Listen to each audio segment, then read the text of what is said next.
चलिए अब news counter में खबर को बदलते हैं और बात करने जा रहे हैं नीट री एग्जामिनेशन से पहले सरकार के एक और बड़े फैसले की, जिसको लेकर आलोचना भी की जा रही है कि टेलीग्राम पर ताला लगाने से क्या नीट में घोटाला रुक जाएगा।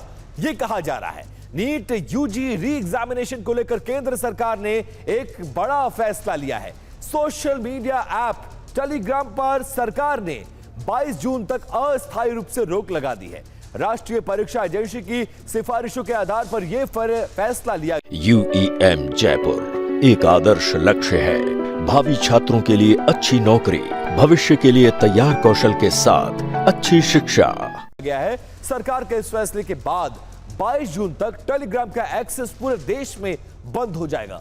यह फैसला नीट परीक्षा को सुरक्षित तरीके से कराने और नकल गिरोह पर लगाम को कसने के लिए किया गया है। 21 जून को नीट यूजी की दोबारा परीक्षा होगी। सरकार ने एग्जामिनेशन के बाद भी टेलीग्राम को अपना मैसेज एडिट फीचर 30 जून तक बंद रखने के निर्देश दिए हैं। यानी टेलीग्राम पर पहले से भेजे गए मैसेज 30 जून तक एडिट नहीं हो पाएंगे।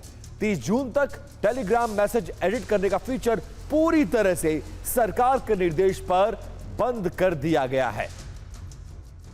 अब नीट री एग्जामिनेशन पर टेलीग्राम पर अस्थायी रोक लगा दी गई है, लेकिन सवाल यह कि क्या टेलीग्राम को बंद कर देने से नीट की परीक्षा को बिल्कुल पारदर्शी तरीके से कराया जा सकेगा, और क्या टेलीग्राम ही वो कारक है जिसके चलते अब तक पेपर लीक होता आया है। कुछ डिटेल्स है, कुछ ग्राफिक्स है, वो लेकर आ रहे हैं आपके सामने। देखिए, नीट री एग्जामिनेशन तक टेलीग्राम पर रोक लगेगी। टेलीग्राम चैनल्स पर साइबर ठग सक्रिय हैं, इसीलिए सरकार ने इसको बंद करने का फैसला किया है। छात्रों को एग्जाम का पेपर बेचने का इसके जरिए दावा किया जा रहा था।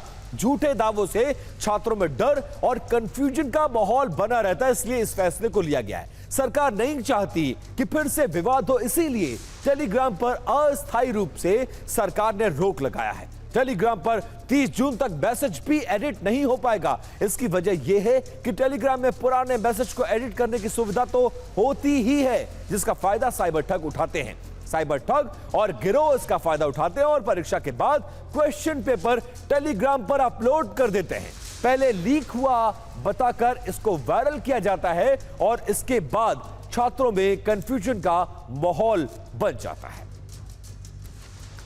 अब इस पूरे मामले में अहमदाबाद साइबर क्राइम ब्रांच ने टेलीग्राम पर नीट परीक्षा का प्रश्न पत्र दिलाने का झांसा देने वाले लोगों पर अब पर्दाफाश किया है।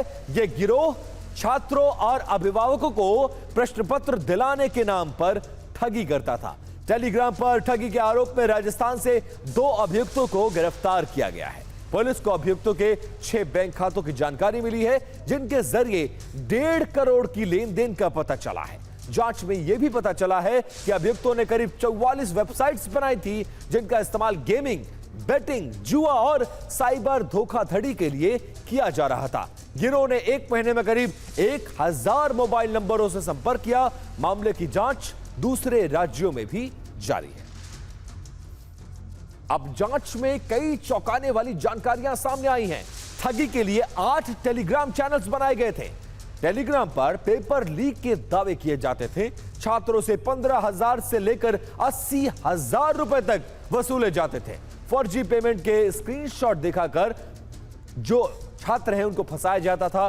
छात्रों को पुराने या नकली प्रश्न पत्र भेजकर इस ठगी के धंधे को चलाया जा रहा था। फिलहाल सरकार तमाम एक्शंस ले रही है ताकि इस तरह की चीजों को रोका जा सके। भारत में टेलीग्राम के करीब 10 करोड़ से ज्यादा एक्टिव यूजर्स हैं।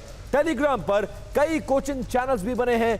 बैन के चलते अब उन्हें भी परेशानी हो सकती है, इस तरह से अंदाजा लगाया जा रहा है।